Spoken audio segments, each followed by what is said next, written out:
तयार झाला आहे आपला सकाळचा पौष्टिक नाश्ता रवा मटार उपमा। चवीला खूप छान लागतो।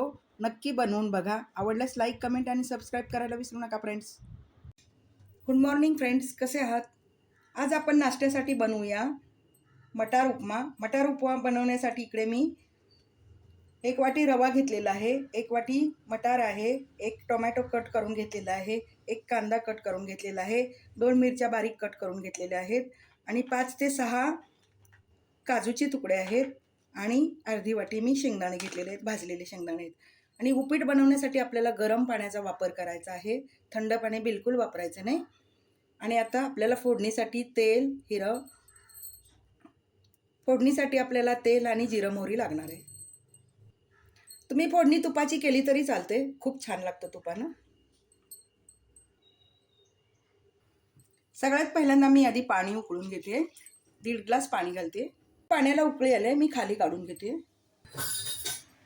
आता आपण उपमा बनवण्यासाठी सगळ्यात पहिल्यांदा थोडंसं 1 चमचा मी तूप घातलेलं आहे, 1 छोटा चमचा। आपण आता रवा भाजून घेऊया। रवा सारखा हलवत राहायचा, करपवू द्यायचा नाही, नाहीतर चव बिघडते आणि चवीला चांगला लागत नाही। मंद गॅसवरतीच रवा भाजून घ्यायचा। आता आपण उपम्याला फोडणी मारूया। इकडे मी 1.5 चमचा तेल घेतलेलं आहे, तुम्ही तूपही घेऊ शकता। आता घालूया अर्धा चमचा मोहरी आणि अर्धा चमचा जिरं, पाव चमचा हिंग, 1 छोटा चमचा मी उडदाची डाळ घालते। उडदाच्या डाळीमुळे ना उपम्याला खूप छान चव येते, तर आपण डाळ तळून घेऊया। आता घालते कांदा, मिरची आणि काजूचे तुकडे।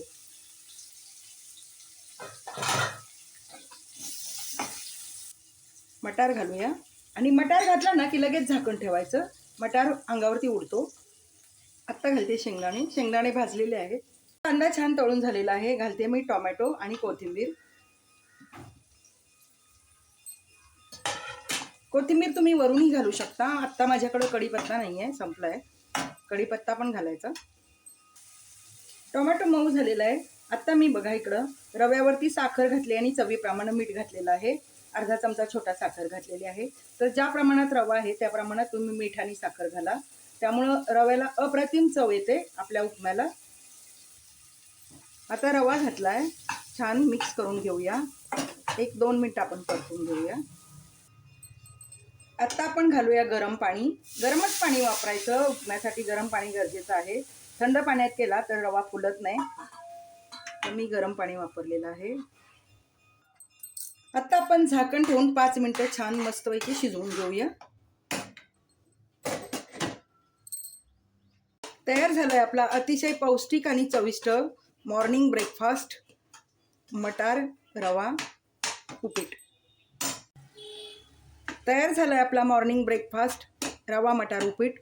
चवीला खूप छान लागतो आणि पौष्टिक आहे, लहान मुलं तर आवडीने खातात, नक्की ट्राय करा।